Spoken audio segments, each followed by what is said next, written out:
Uma saudação a todos! Meu nome é Emerson Borges. Sou bacharel em História e por mais de 20 anos fui ministro religioso. Sou escritor desse livro, A Bíblia sobre Escrutínio, e baseado no meu livro, toda semana aqui nesse canal analisamos uma passagem bíblica de maneira profunda. Hoje vamos falar um pouco sobre o tema Jesus e o Inferno.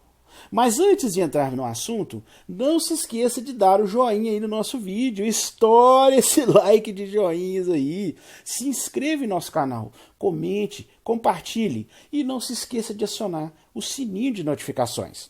Se você desejar adquirir o meu livro, eu vou deixar aqui na descrição desse vídeo os links aonde você pode adquiri-lo.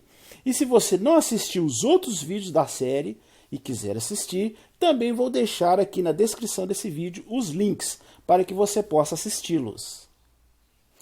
Não muito diferente de várias facções religiosas extremistas que existiam ali na Judéia do primeiro século, como os fariseus, os saduceus, os essênios, os zelotes, Jesus, ele era o típico pregador apocalíptico. Nós observamos isso claramente nos 4 relatos da vida de Jesus que estão nas Bíblias atuais. Conforme já mencionei em outros vídeos, esses 4 evangelhos são apenas uma pequena amostra de centenas de evangelhos que existiam no primeiro século, mas, por uma questão de política, o imperador Constantino, em 325, no Concílio de Nicéia, resolveu unificar o cristianismo e resolveu fazer do cristianismo a religião do Império Romano. Assim, nesse concílio, ele resolveu escolher ali alguns livros que se alinhavam melhor com o pensamento da época. E esses livros, através do apoio do Império Romano, que tinha recursos, para pagar escribas, para fazer cópias, eles estão aí até hoje, e estão disponíveis a todas as pessoas.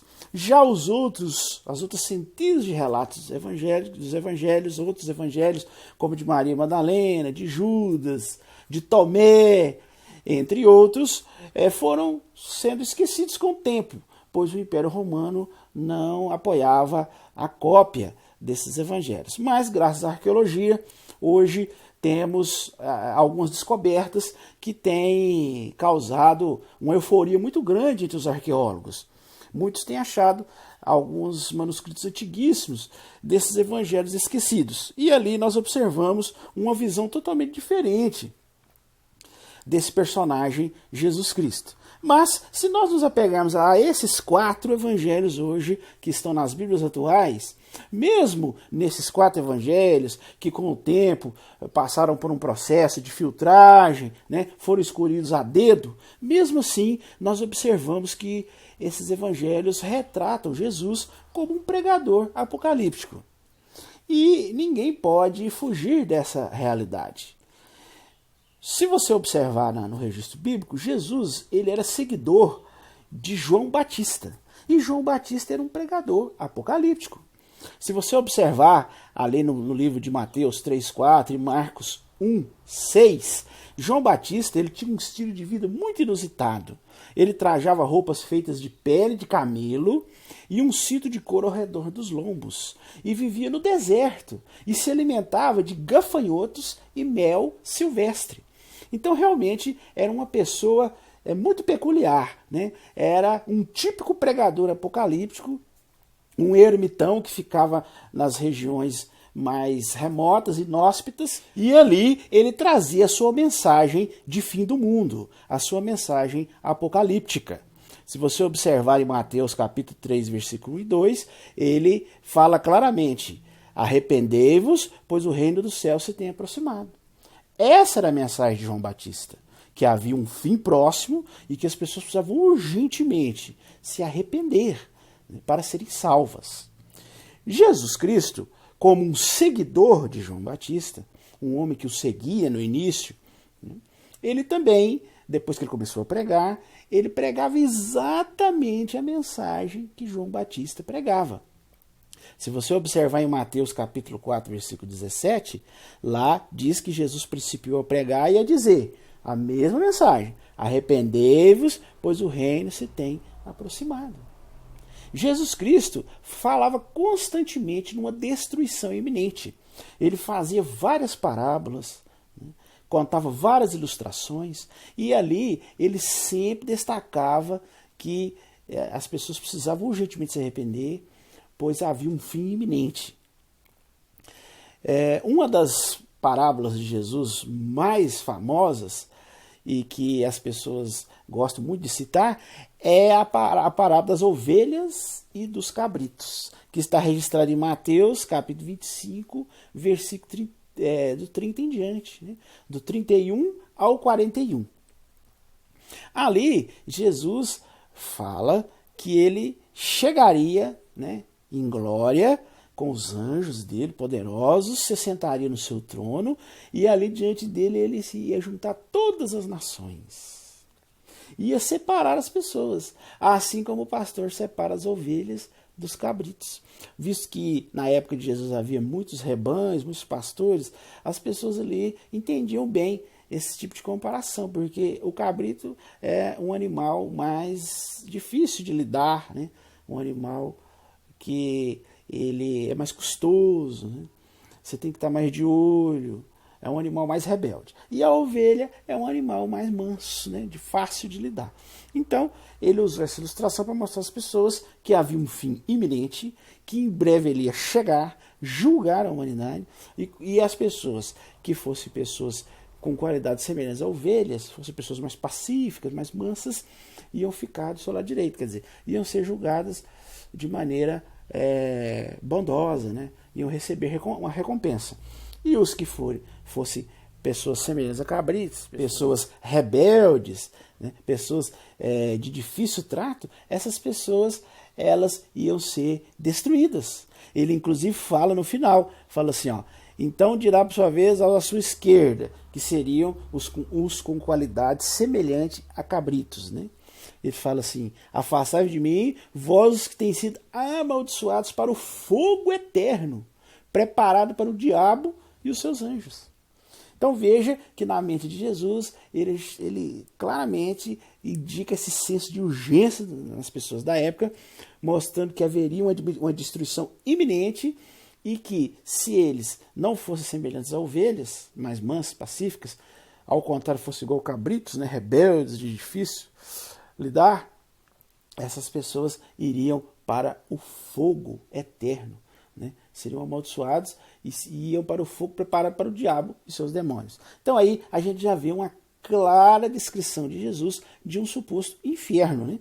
Porque ele fala de fogo eterno e fala de um lugar preparado para o diabo e os seus demônios. Então já observamos aí Jesus destacando claramente aquela máxima de que ou me ama ou vai para o inferno. Esse termo inferno, né, como um lugar de tormento, de fogo, de enxofre, onde as pessoas são torturadas eternamente, não era um conceito muito comum entre os judeus. Inclusive na língua hebraica, a palavra Seol, que é usada para se referir ao túmulo, à sepultura, ela não tem esse significado de que a pessoa fica ali sendo atormentada, né? Simplesmente Seol, né, na língua hebraica, significa a sepultura comum, o túmulo, né? O lugar para onde os mortos vão. Mas com o processo de helenização, onde os gregos, ao dominarem os judeus, né, ali houve um sincretismo de crenças. Então, nesse processo, os judeus começaram a assimilar esse conceito, né, de inferno. Por quê? Entre os gregos havia sim ali, né, uma ideia de um local onde os mortos eram enviados, né, e inclusive tinha até o deus Hades, né, que era o deus que tomava conta desse mundo subterrâneo, né, um mundo onde os mortos eram enviados. Só que, diferentemente do que as pessoas entendem hoje por inferno, como sendo um lugar específico de tormento eterno, na mitologia grega, o inferno ele tinha uma abrangência maior, né? Porque esse inferno da mitologia grega, que tinha Hades como o deus que era ali o comandante desse lugar, ele era uma região onde todos os mortos eram enviados, não só os ruins, mas todos. E ali havia 3 regiões bem distintas, né, aonde, dependendo das atitudes dessas pessoas, elas seriam colocadas nessas regiões. Tinha o Tártaro, né, tinha os Campos Elíseos e tinha o campo de Asfódelos. Né? Então, dependendo ali, né, da atitude do camarada, ele era designado para algum desses lugares. Mas, nesse sincretismo entre os gregos e os israelitas da época, os hebreus, houve uma mistura e começou a surgir esse conceito de inferno como um lugar de tormento, né? E houve uma confusão, né? Aí começou a se confundir muito a palavra Seol, né, do hebraico, que é um simples túmulo, né, onde os mortos não estão conscientes, para o Hades, né, que é o nome do deus grego, né, que comandava o inferno da mitologia grega. Né.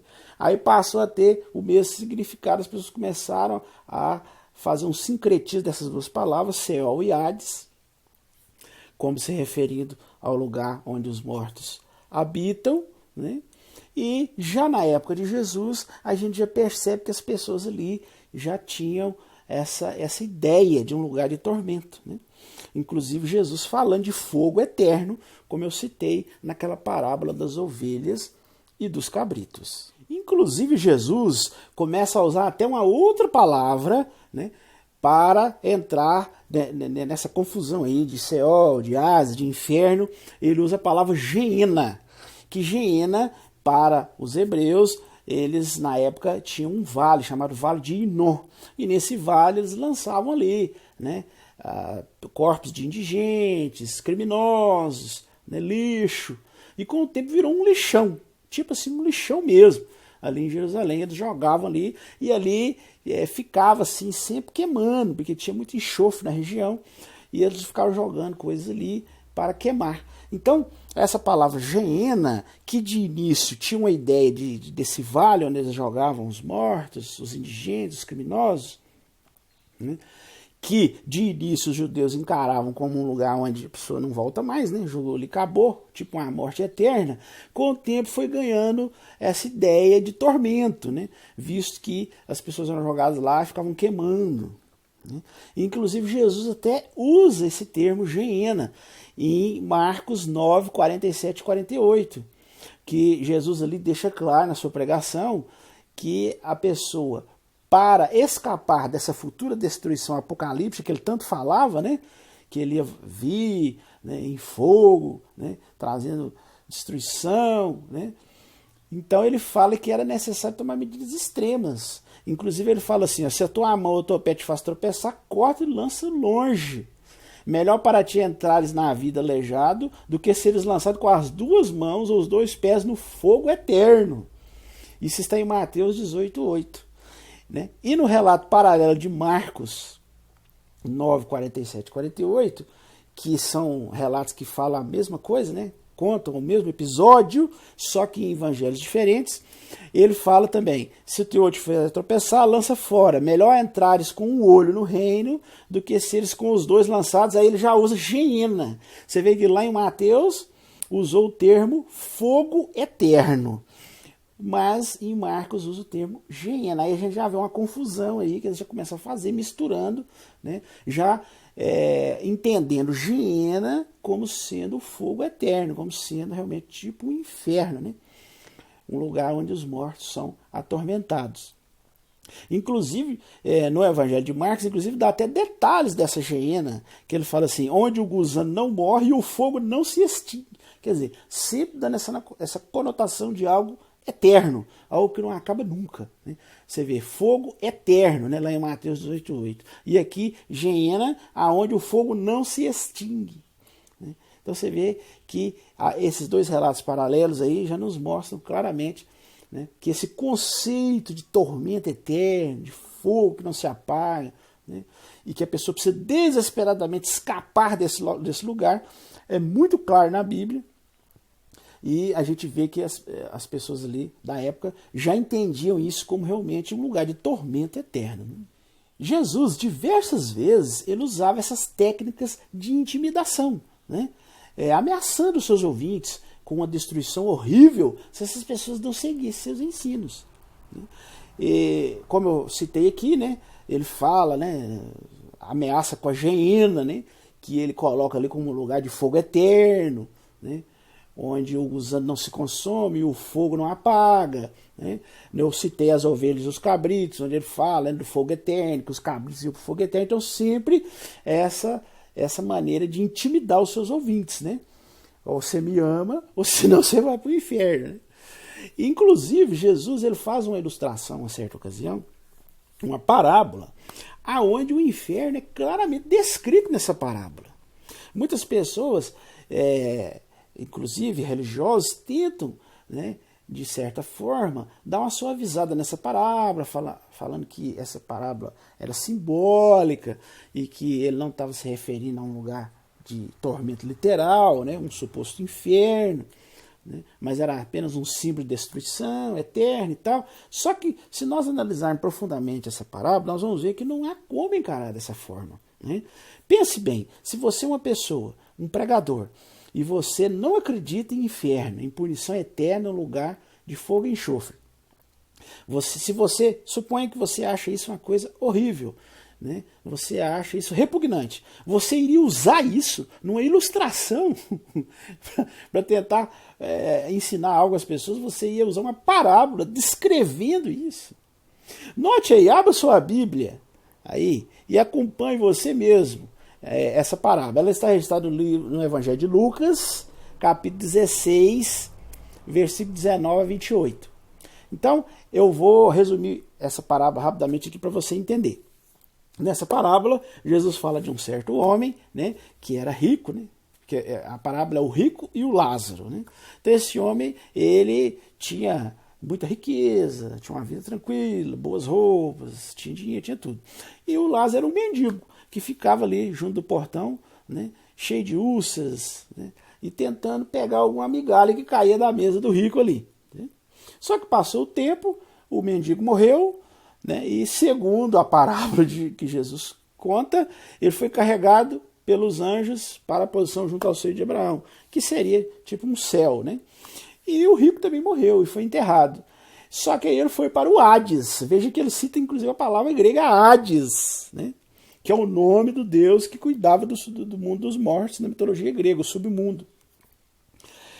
E ali, esse rico lá nesse lugar, né, a Bíblia descreve claramente que ele estava em tormentos, né, e ali atormentado. Né, você vê claramente uma descrição do inferno, né, um lugar de tormento, de fogo e enxofre.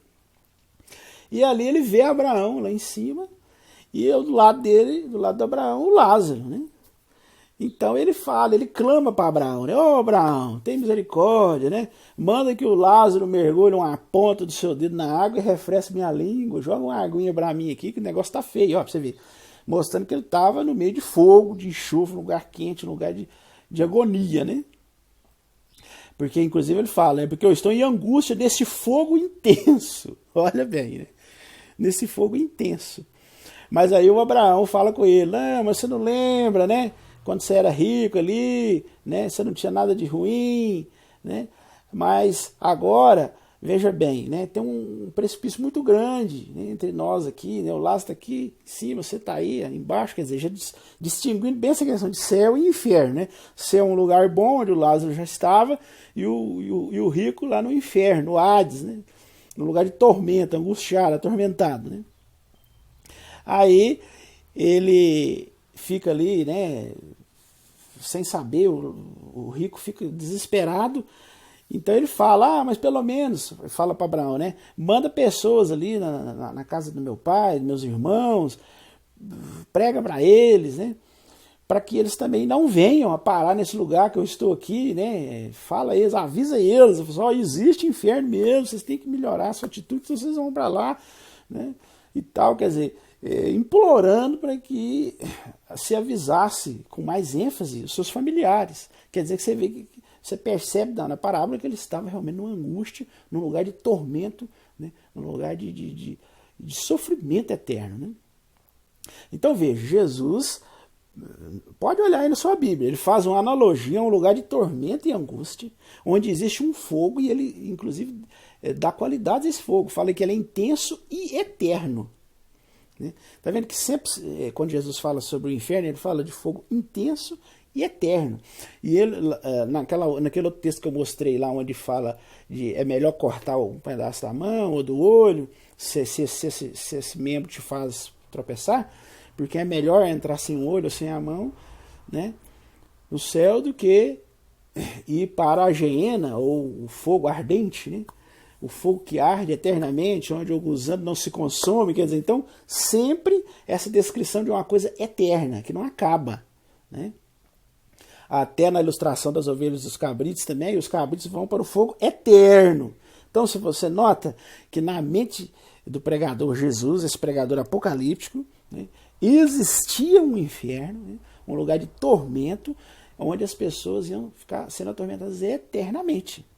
E como nós vimos aqui, ele faz uma parábola, inclusive, usando esse inferno, né? Um lugar de agonia das almas, né? E observamos que, como eu disse aqui, que muitas pessoas falam assim, não, mas Jesus ele estava falando sobre uma destruição eterna, que esse fogo aí, tudo que você joga no fogo você não vê mais, então é simplesmente destruição eterna. Mas, veja bem, se fosse simplesmente destruição eterna, Jesus iria se dar o trabalho de fazer uma ilustração tão clara, dando detalhes tão, né, tão ricos sobre esse lugar? Você acha que teria lógica isso? Você, se não acreditasse em inferno, você se daria o trabalho de fazer uma parábola, dando todos os detalhes do sofrimento, da angústia eterna da pessoa ali? Ao ler a Bíblia, você vai observar que Jesus faz constantemente uso, né, dessa técnica de intimidação e coerção mental, né, usando termos intimidadores, né, e aterrorizantes, como lugar de tormentos, angústia, fogo intenso, fogo eterno, fogo que não se extingue, né, sempre tentando intimidar os seus ouvintes, tipo assim, olha, segue o que eu falo, né, me ama aí, que senão o negócio vai ser feio para vocês. Né? Então, ele constantemente falava nisso. Se você ler os evangelhos, você várias vezes vai ver, como eu citei aqui várias passagens, né, onde ele faz parábolas, onde ele faz comparações, onde ele fala claramente sobre isso. E, pelo visto, né, os seguidores de Jesus, eles assimilaram bem essa técnica de intimidação. Porque nos escritos posteriores, né, dos servos, dos seguidores de Jesus, dos apóstolos, dos discípulos ali, nós observamos várias passagens onde os escritores bíblicos também usam esse termo. Nas cartas de Paulo, né, nas cartas de Pedro, né, em diversas passagens da Bíblia. Veja bem, vamos acompanhar um trecho aqui interessante, você vai ver como que é semelhante à descrição que Jesus fazia. Se você observar na carta de 2 Tessalonicenses, capítulo 1, versículo 7 e 8, lá diz assim, ó, com seus anjos poderosos em fogo chamejante, ó, ao trazer vingança sobre os que não conhecem a Deus e os que não obedecem às boas novas acerca de Jesus. Então o escritor da segunda carta aos Tessalonicenses ameaça claramente as pessoas que não conhecem a Deus e que não obedecem às supostas boas novas, né? Ao evangelho ali pregado, eles iam ter uma condenação, né? Você vê, ele fala de fogo chamejante, uma vingança da parte de Deus, né? Na segunda carta de Pedro, versículo 3, ou melhor, capítulo 3, versículo 7, 2 Pedro, capítulo 3, versículo 7. Lá diz assim, ó, mas pela mesma palavra, os céus e a terra que agora existem estão sendo guardados para o fogo, e estão sendo reservados para o dia do julgamento e da destruição dos homens ímpios. Então você observa que Pedro fala claramente de uma futura destruição, um dia de julgamento, onde o fogo será usado, né? Inclusive para destruir os homens ímpios. Não só nas cartas do Novo Testamento, mas nas escrituras hebraicas também, em alguns trechos, apesar de que, no geral, a palavra Seol do hebraico, né, representa simplesmente a sepultura comum das pessoas, nós observamos termos intimidadores também, eles intimidam, né? Usam essa técnica de coerção. Por exemplo, em Isaías 66:16, lá fala assim: pois como fogo, o próprio Deus, né, encerrará essa controvérsia com sua espada, e os mortos de Javé tornar-se-ão certamente muitos. Tá vendo? Essa ligação, né? Fazendo esse paralelo de destruição com fogo. Né? A gente observa aí. Em Jeremias 25:33, também usa essa técnica de intimidação. Fala assim, e os mortos por Javé virão a estar de uma extremidade da terra até a outra. Não serão lamentados nem enterrados. Tornar-se-ão como estrume sobre o solo. Olha bem. E em Deuteronômio 32:22, lá também fala algo parecido, relacionando fogo com destruição. Diz assim: pois na minha ira acendeu-se um fogo, e ele arderá até o Seol, o lugar mais baixo, e consumirá a terra e sua produção, e incendiará os alicerces dos montes. Então, veja que mesmo o Seol, significando para os hebreus da época apenas a sepultura comum, veja que o escritor do Deuteronômio já começa a introduzir essa ideia, né, falando de Seol, né, como um lugar onde se tem fogo, que se arde, né, arderá até o Seol, quer dizer, mostrando, tentando fazer uma ligação aí de Seol com o fogo, né, apesar de que os hebreus não entendiam o Seol dessa forma. Então a gente vê nas passagens da Bíblia vários textos que mostram essa ligação. Temos aqui inclusive o texto de Zacarias 14:12, também que é um outro texto muito interessante. Fala assim, este mostrará ser o flagelo com que Javé flagelará todos os povos que realmente prestarem serviço militar contra Jerusalém. Olha só o que diz: haverá apodrecimento da carne enquanto a pessoa estiver em pé. E os próprios olhos da pessoa apodrecerão nas suas órbitas, e a própria língua apodrecerá na boca da pessoa. Então, o profeta Zacarias, né, também usando essa técnica de ameaçar, né, as pessoas, né, técnica de intimidar as pessoas. Então, isso que nós estamos mostrando aqui, né, independente se você crê no inferno literal, porque os religiosos eles se dividem nisso aí, né? Porque o inferno é uma coisa tão horrível, né? Você vê uma coisa tão sem lógica, um Deus de amor criar um inferno, ainda mais um Deus onisciente, um Deus que sabe tudo que vai acontecer, então já sabe a decisão da pessoa. Então, isso indica que ele já criou a pessoa para mandar para o inferno, né? Porque se já está tudo predeterminado, se ele já sabe tudo, se ele já sabe a decisão que a pessoa vai tomar, né? Então, se ele desde o princípio conta o final, então ele já sabe que essa pessoa vai nascer, vai ser ruim e vai para o inferno, né? Então ele já criou um lugar de tormento e já criou pessoas já destinadas a ir para esse lugar. Então, isso aí vai colocando Deus como uma pessoa tão horrível, tão repulsiva, que muitos religiosos, né, ficam um pouco constrangidos com esse tipo de interpretação. E aí tentam, né, através dos seus malabarismos teológicos, seus contorcionismos hermenêuticos, né, tentando usar de uma suposta exegese bíblica, eles ficam ali, né, tentando amaciar a situação. Então, muitos religiosos tentam analisar tudo isso de modo simbólico, né, e fala que inferno não existe, ou se não fala que o inferno seria a pessoa está na ausência de Deus, né? Fala que o inferno é aqui mesmo, ou se não fala que esse inferno aí, esse fogo que fala, é um símbolo de destruição eterna, que Deus vai só destruir as pessoas e pronto, que elas não vão ficar sofrendo eternamente, né? Porque você veja bem, por mais que a pessoa seja ruim e faça tudo mais ruim, ele vive 70, 80 anos no máximo, 90, sendo ruim, aí ele vai pagar eternamente. Quer dizer, você vê que é uma punição muito desequilibrada, né? Por pior que a pessoa seja, né, ele vai ser ruim pelo período de vida dela ali, né? No máximo 80 anos, 90. Agora ele vai pagar eternamente por isso. Então fica uma coisa tão, né, incoerente, né, com um Deus de amor, que os religiosos, alguns tentam de todas as formas achar subterfúgios, né? Mas, independente se você é um religioso que acredita no inferno realmente, literal, ou se você acredita nessa forma mais light, que é o inferno, destruição eterna, né? é o fogo que destrói, você nunca mais vai ver. Independente, seja de uma forma ou de outra, é uma técnica de intimidação, né? Apesar que o inferno que tortura eternamente é uma técnica pior, né? Que vira pro cara e fala assim, se você não me amar, se você não seguir a Deus, você vai pro inferno, vai ficar lá eternamente sendo, né, sendo torturado. Então realmente é pior do que você falar que a pessoa vai ser destruída. Mas mesmo a pessoa sendo destruída, já é uma intimidação, né?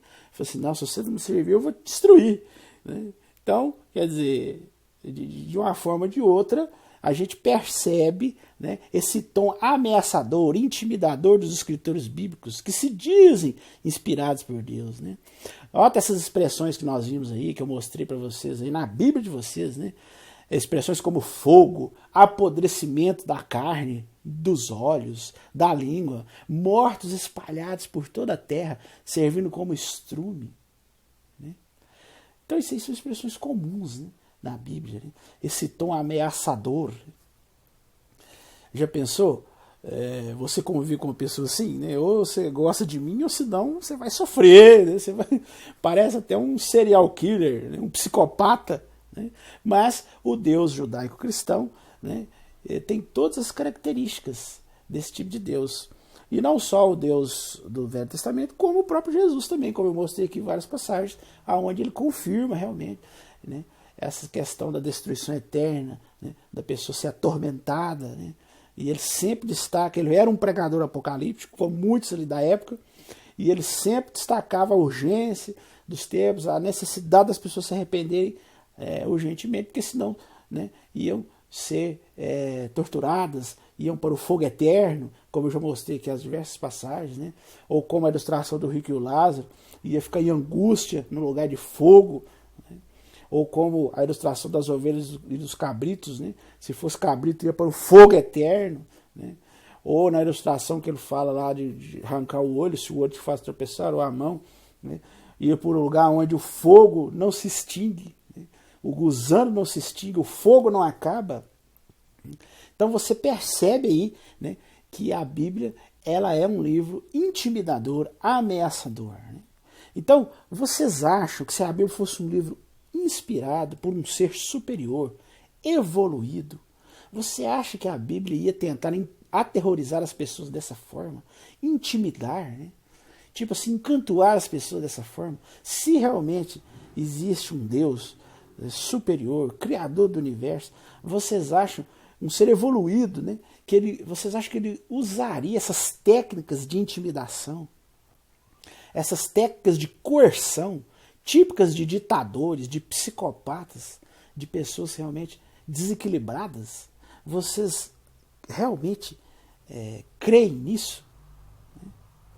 Esse tipo de atitude é uma atitude de consciências menos evoluídas, né? Pessoas que querem subjugar os outros através do terror. É isso que nós observamos ao ler a Bíblia. Uma tentativa retrógrada de induzir os demais à submissão, utilizando de maneira intensa a intimidação mental baseada no pavor.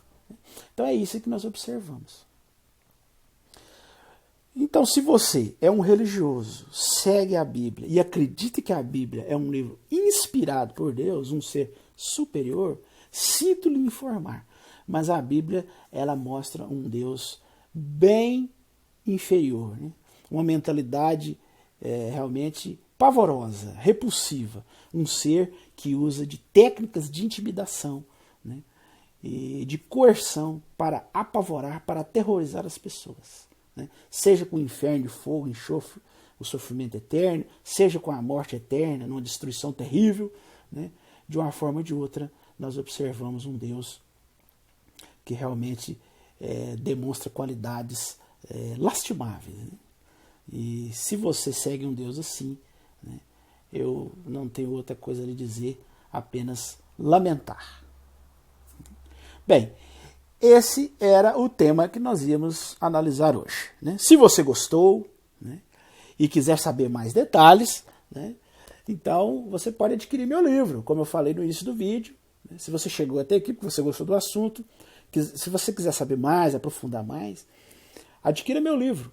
né, eu vou deixar aqui na descrição desse vídeo os links onde você pode adquiri-lo. Né? E também, relembrando, né, não se esqueça de dar o joinha aí no nosso vídeo, né? Estoura esse like aí, viu? Inscreva-se no nosso canal, compartilhe com o maior número possível de pessoas, comente, né? Para que o nosso vídeo ele seja assistido por mais pessoas. Né? E também não se esqueça de acionar o sininho de notificações. Porque assim que a gente subir o vídeo, toda semana vamos fazer um vídeo novo. E assim que a gente subir, se você acionar o sininho de notificações, você será notificado. Ok? No mais, uma boa semana para todos e até o nosso próximo vídeo.